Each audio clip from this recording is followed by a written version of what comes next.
Jake Taylor going to bring to the team? Yeah, Jake is a lad I've known about for quite a while. Full international now for Wales, so he's trying to get into the Welsh squad leading up to hopefully France of next year. One full of energy, midfield, got really good mobility, box to box. He's got a decent goal scoring record for a midfielder. Certainly when he's gone out on loan, he's not averse to going out of his comfort zone. Some of the places he's been on loan there, and it gives us a good competition in the midfield area, which is something I've tried to strengthen. You said you wanted a midfielder in regardless of what was happening to Stephen Pearson. What is the update on that? Stephen is we've got his scan results through. Not as bad as first feared. There's a little tear on his cartilage, so that needs to be sorted out, cleaned up, and the surgeon, the specialist, wants to just have a look at some minor damage to the lateral ligament. So it could have been a lot worse. There's no damage to the cruciate ligaments, which is what we first feared. Is there a rough time scale at this point?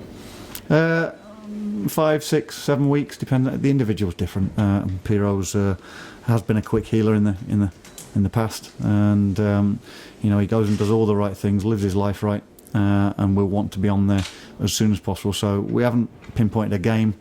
The good thing about it is that I think there's 2 international breaks within that period that he'll perhaps be out. So that limits the amount of games that he'd probably miss. Suppose you want to treat his recovery well, in the sense that this happened to Stephen Hamill last year, and he almost never made it back because the timing was wrong and came back too early and so on. No, the medical department we've got is very, very good, and I think it's that we know exactly what will need to be done, and say along with the work rate of the player, along with the staff that we have got that are going to go and look after him. I'm sure he'll be back before it's due. Clearly, that's a massive boost. He's not going to be out as long as you'd initially feared. Yeah, you don't want any player missing a great chunk of games for them. Really, it's it's not nice to see an injured player sat on the sidelines, can't take part, wants to be involved, always feel as though you're on the periphery of things, and it's just not a nice place to be when you're injured. So I try and involve them as much as possible. Piero doesn't know it, but he'll probably go and watch a couple of games for me.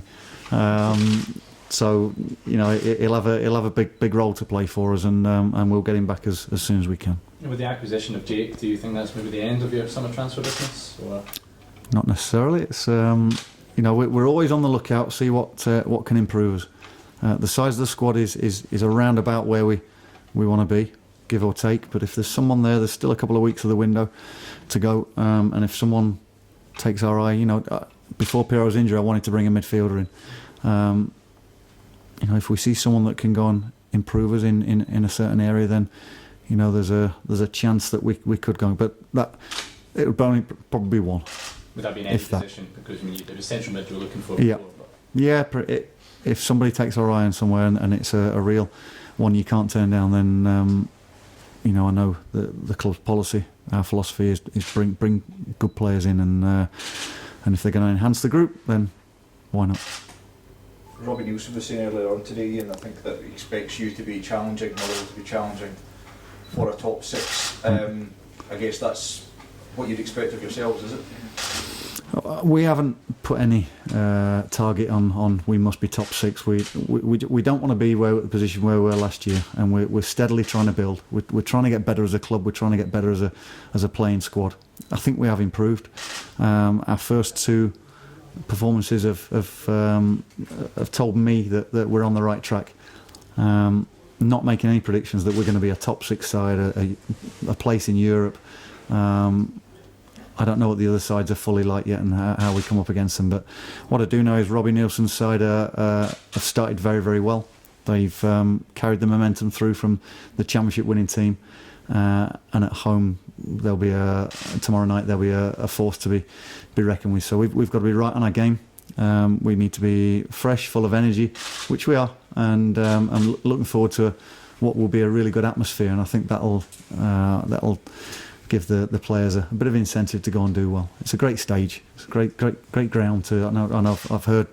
I've never played there, but people who I've spoken to about it. They say it's one of the best in Scotland for atmosphere and what it brings. So looking forward to it. How impressive is it what Robbie's done at Hearts, not only to get them promoted, but as you say, to keep that momentum going from the first 2 games? I think not just Robbie, but Hearts as a club has picked themselves up from the real difficult periods, and obviously their new owner that came in, and